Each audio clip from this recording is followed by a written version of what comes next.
Hi everyone. Book Summary Getting to Yes by Roger Fisher, William Ury.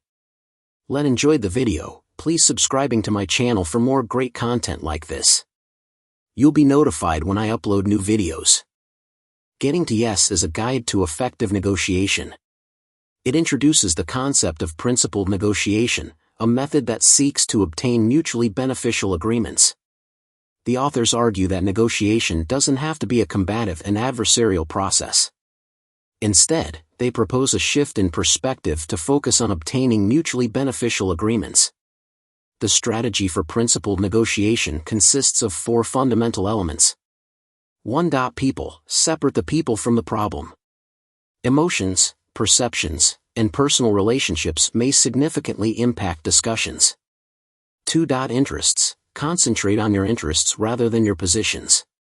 Figure out what each party genuinely wants and needs.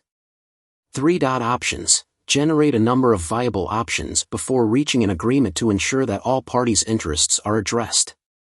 4. Criteria. Base decisions on objective standards such as market values, industry norms, or legal precedents. Now, let's look at some applied examples of the principles outlined in the book.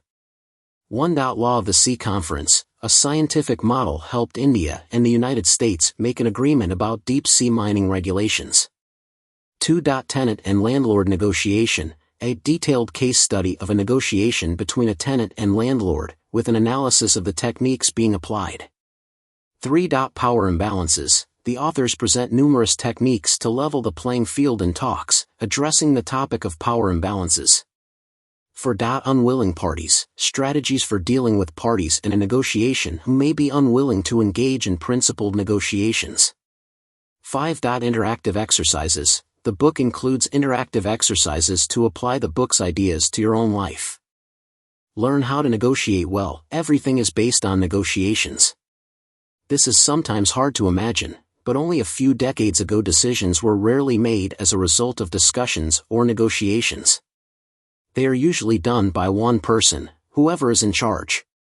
At that time, the world was a hierarchical place. At home, all decisions related to the family were made by the father, and at work, everyone followed the path specified by the company's boss. Today, such authoritarian structures are becoming increasingly rare.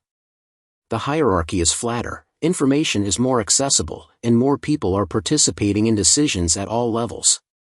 As a result, it becomes much more important for us to talk to others and include them in the decision-making process.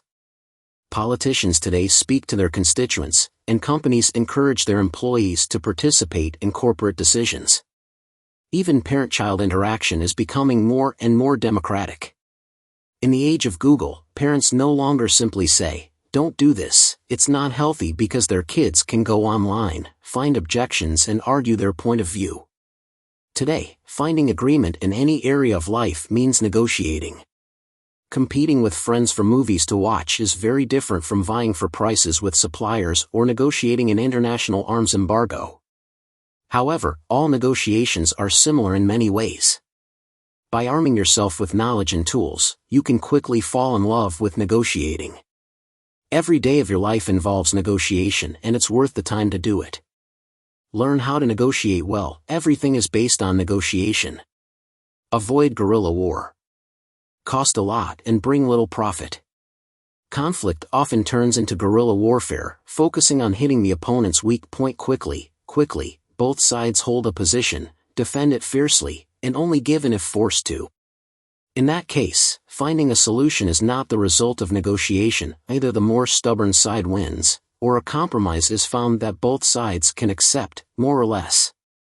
The problem with these types of conflicts is that both sides have already determined the initial position. Instead of finding a good solution together, they both want to win or at least avoid embarrassing defeat. Such thinking prevents a mutually beneficial solution. This often leads to an open battle, which costs a lot of time and energy. Even worse, often both sides will be pushed into unnecessarily extreme positions because they want concessions. In fact, this only leads to longer and harsher controversies. Not only does this type of conflict make conflict resolution more difficult, it can also damage the relationship between the two parties, if 2% discount is more important than a long-term business relationship of us, maybe you should find another supplier. Battles focus on a bad opponent's weakness in many ways, providing suboptimal solutions, consuming a lot of time and energy, and damaging the relationship. Avoid guerrilla warfare. It costs a lot and brings very little profit. Remember that you are negotiating with people. It is narrow to view bargaining as a factual discussion between well-reasoned individuals. In negotiation, there is not only one fact, there are always at least two subjective interpretations of reality. Both sides bring their own personalities, experiences, values and feelings to the negotiating table. This means that they often look at things differently and have their own interpretation of the real thing. Sometimes two people will talk about completely different things without even realizing they are doing so. Also, people can react very differently to the same situations, especially if it's a stressful situation. A long, intense discussion can make a person belligerent, which can upset the other party and make them defensive. When this happens, any discussion that follows becomes meaningless. In each negotiation, the combination of different perceptions and strong emotions is absolutely toxic to finding a mutually satisfactory outcome. And, unfortunately, rational reasoning is not the cure.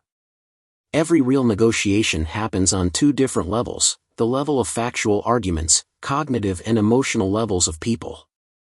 However, it is not possible to completely separate these two levels, but remember that there is always an interpersonal level besides facts, and this can be the source of many conflicts or misunderstandings. Therefore, deal with emotions such as anger or fear. This requires empathy and a willingness to consider not only the facts but also the people with whom you are dealing. Remember that you are negotiating with people. Fight the problem, not the person you're negotiating with. The goal of negotiation is never to win, as if the other party were an adversary.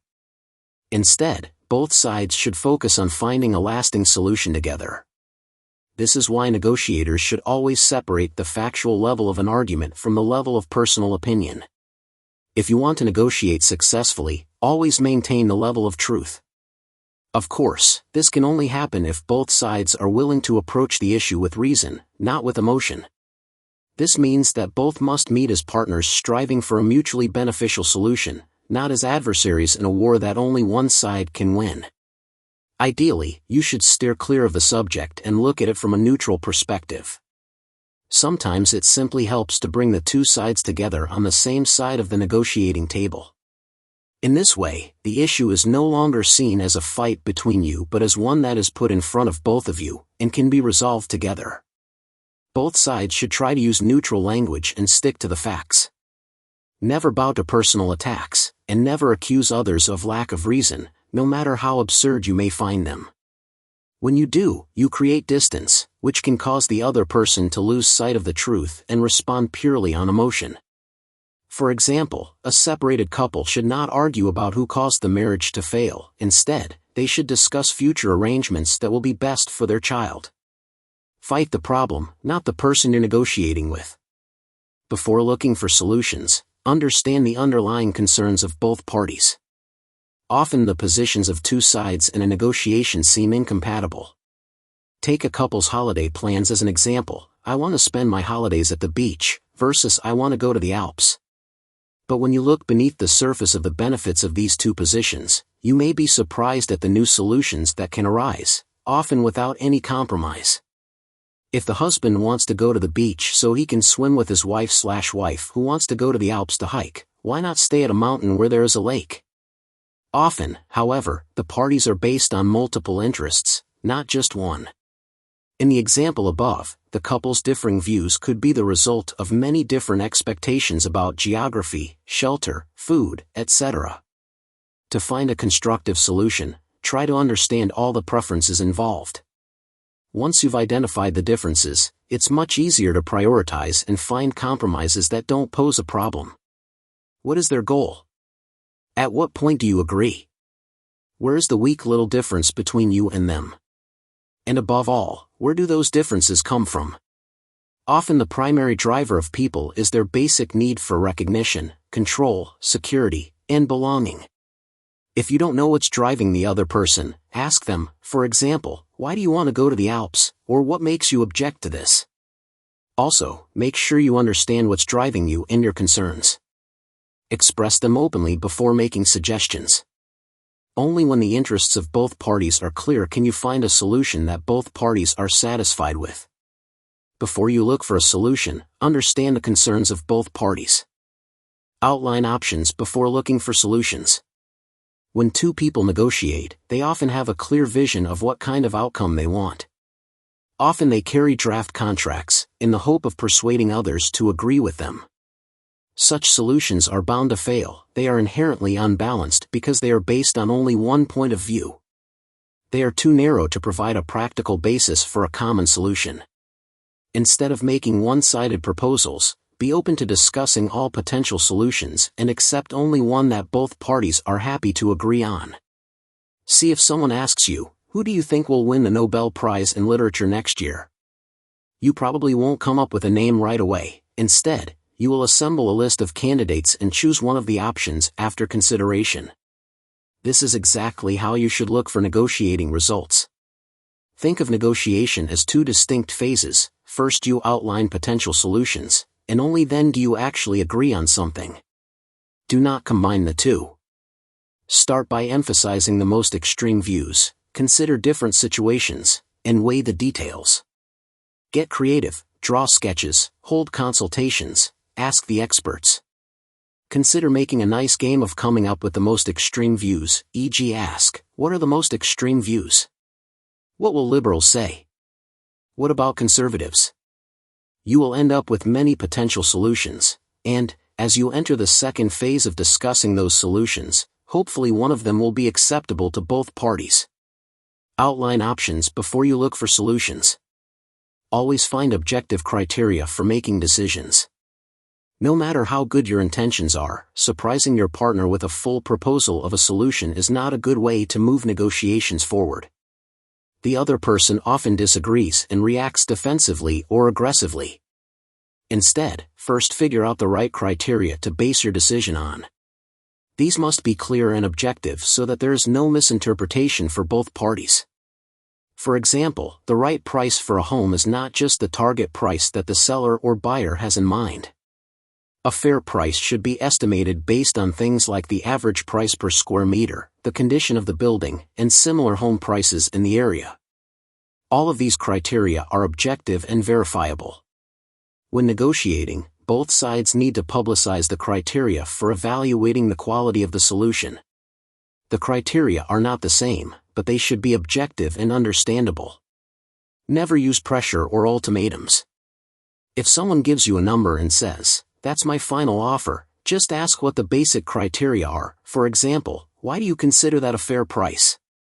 Usually there are no judged and tested standards, gold standards or precedents that you can trust.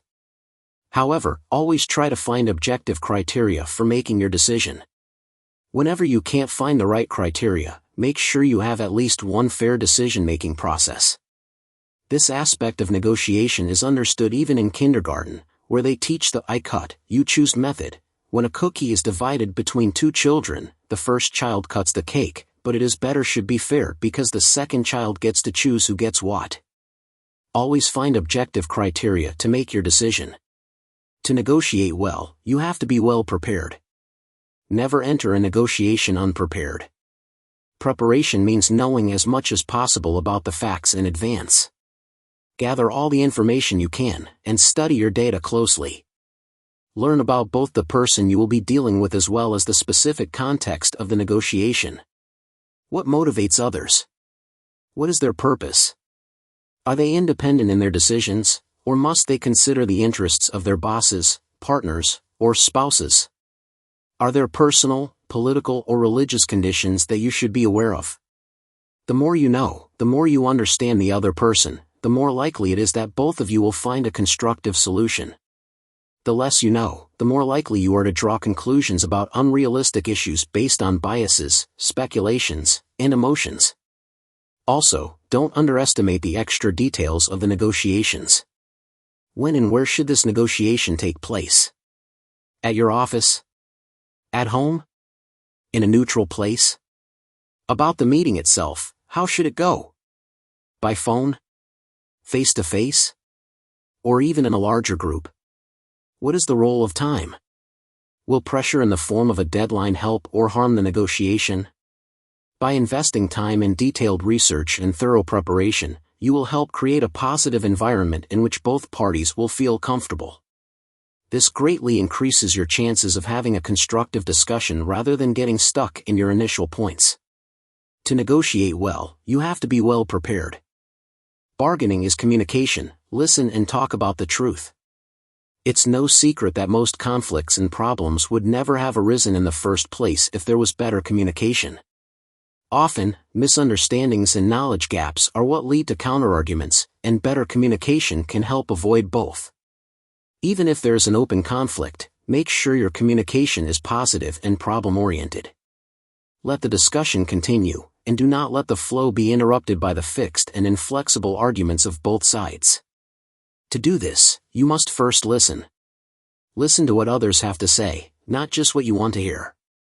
One way to paraphrase what you hear, if I understand you correctly, your point is, this way you show you are listening, and you avoid misunderstandings in the first place because the other person can immediately clarify if something is misunderstood. Once you understand the other person's point of view, let them know what your preferences are. Don't talk about what you think is wrong and flawed in the other person's point of view. Instead, talk about your expectations and hopes. Never respond emotionally, but, when necessary, give the other person space to vent their anger or other feelings. When those feelings arise, explain to them, for example, I understand why you are angry, and I myself was frustrated because. The goal is always to give the discussion a level of real information and keep the discussion going. Silence is the end of every negotiation. Bargaining is communication. Listen and talk about the truth. Even the best tools cannot guarantee success. In theory, negotiation always leads to better results if both parties are open, structure the negotiation properly, use objective criteria, and try to find an ideal solution together. But you can never force others to act a certain way or give up their extreme views and unreasonable expectations. You can just try. You can open a discussion by outlining the issues as well as the process you want to follow in the negotiation, agreeing on how you want to negotiate and how you make decisions. If the other party refuses to follow such a procedure, or if they use the classic tactics of goodwill, sympathy, aggression, or dirty tricks like I would love to, but sir my master, then say this openly. Make it clear that you will only accept a discussion based on an understanding of both parties' interests and focused on objective criteria. In addition to the negotiation process, there are other factors that can affect the outcome of the negotiation. For example, whenever there's an imbalance of power between the two, like when you're discussing a raise with your boss, you can just point out why you think it would benefit both of you and her when negotiating at eye level. But in the end, she will decide how to negotiate and you will have to accept it. And remember, although most things in life are negotiable, there are things that exist that are still non-negotiable. For example, the best and most experienced negotiators cannot buy the White House. Even the best tools cannot guarantee success. Summary. Don't treat conflict as a zero-sum game. Avoid the weak spot war and instead try to understand and address the underlying concerns of all parties. Regarding facts, remember that you are dealing with people and stay open-minded when it comes to solutions. The end. Thank you for watching. Please subscribe, like and share. See you in next video.